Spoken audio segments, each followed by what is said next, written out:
आज हम 12वीं अर्थशास्त्र के अंतर्गत अर्थशास्त्र का परिचय अध्ययन करते हैं।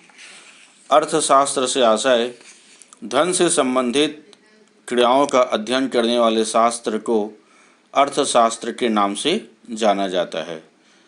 अर्थशास्त्र का जनक एडम स्मिथ को कहा जाता है, जिन्होंने 1776 में वेल्थ ऑफ नेशंस नामक पुस्तक प्रकाशित किए थे। उन्हीं के द्वारा ही आज अर्थशास्त्र का अध्ययन आधुनिक अर्थशास्त्रियों के द्वारा किया जाता है। आधुनिक अर्थशास्त्र का अध्ययन एवं विश्लेषण प्रमुख रूप से दो शाखाओं के रूप में किया जाता है, व्यष्टि अर्थशास्त्र एवं समष्टि अर्थशास्त्र।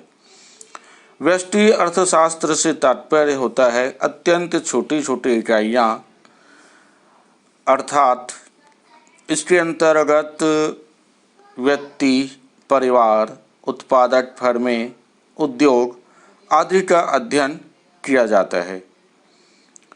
इस रीति का उपयोग किसी विशिष्ट वस्तु की कीमत निर्धारण, व्यक्तिगत उपभोक्ताओं, उत्पादकों के व्यवहार, आर्थिक नियोजन आदि तथ्यों का अध्ययन हेतु व्यष्टि अर्थशास्त्र के अध्ययन के लिए प्रयोग किया जाता है। व्यष्टि अर्थशास्त्र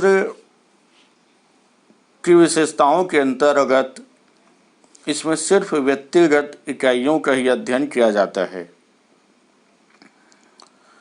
यह प्रणाली अपना संबंध समूहों से न रखकर सिर्फ व्यक्तिगत इकाइयों से ही रखती है। यह व्यक्तिगत इकाइयों का ही अध्ययन करती है। व्यक्तिगत आय, उत्पादन, उपभोग आदि की व्याख्या करने में सहायता प्रदान करती है। यह सूक्ष्म चरों का ही अध्ययन करती है, जैसे एक उपभोक्ता अपने उपभोग एवं एक उत्पादक अपने उत्पादन से संबंधित संपूर्ण अर्थव्यवस्था की मांग एवं पूर्ति को प्रभावित नहीं कर सकता। इन चरों का प्रभाव इतना कम होता है कि इनके परिवर्तनों का प्रभाव संपूर्ण अर्थव्यवस्था पर नहीं पड़ता। यह छोटे छोटे चरों का ही अध्ययन करती है। व्यक्तिगत मूल्य का निर्धारण व्यष्टि अर्थशास्त्र को कीमत सिद्धांत अथवा मूल्य सिद्धांत के नाम से भी जाना जाता है। इसके अंतर्गत वस्तु की मांग एवं पूर्ति की घटनाओं का अध्ययन किया जाता है। व्यष्टि अर्थशास्त्र की सीमाओं के अंतर्गत यह केवल व्यक्तिगत इकाइयों का ही अध्ययन करती है। व्यक्तिगत इकाइयों का ही अध्ययन करने के लिए यह सिर्फ एक सीमित दायरे में ही रह जाती है। इस विश्लेषण के आधार पर राष्ट्रीय आय अथवा विश्वव्यापी अर्थव्यवस्था का सही ज्ञान प्राप्त नहीं हो पाता।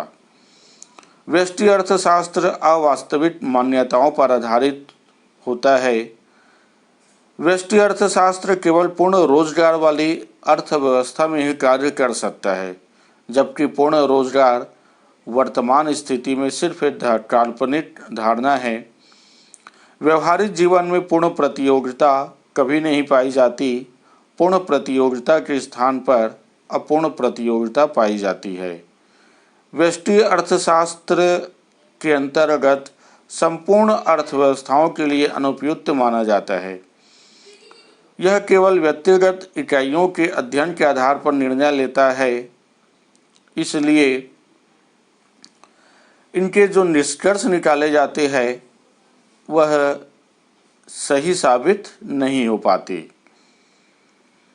संकुचित अध्ययन व्यष्टि अर्थशास्त्र अपनी सीमाएं संकुचित कर देती है, जिनके आधार पर आर्थिक समस्याएं ऐसी होती है जिनका अध्ययन व्यष्टि अर्थशास्त्र में नहीं किया जा सकता।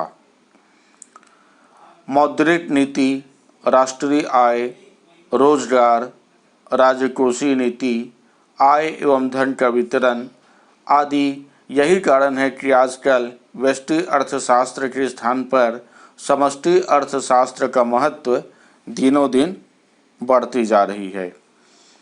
व्यष्टि अर्थशास्त्र के अधिकांश सिद्धांत एवं नियम पूर्ण रोजगार पर आधारित होते हैं, इसलिए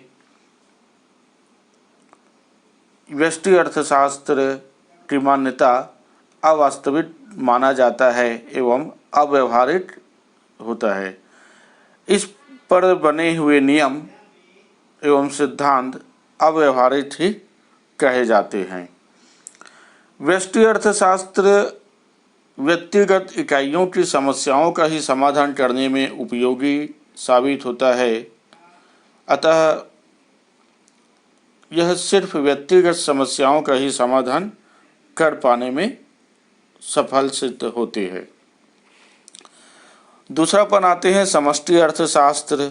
समष्टि अर्थशास्त्र से तात्पर्य होता है संपूर्ण अर्थव्यवस्था, अर्थात समष्टि अर्थशास्त्र आर्थिक ज्ञान की वह शाखा है जो संपूर्ण अर्थव्यवस्था एवं अर्थव्यवस्था से संबंधित बड़े योगों, औसतों, उनके व्यवहार आदि का अध्ययन करती है।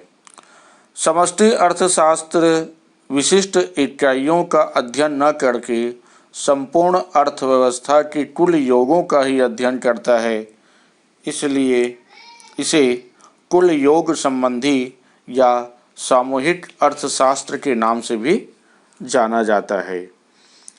इनकी विशेषताओं के अंतर्गत यह विस्तृत दृष्टिकोण लिए हुए रहता है।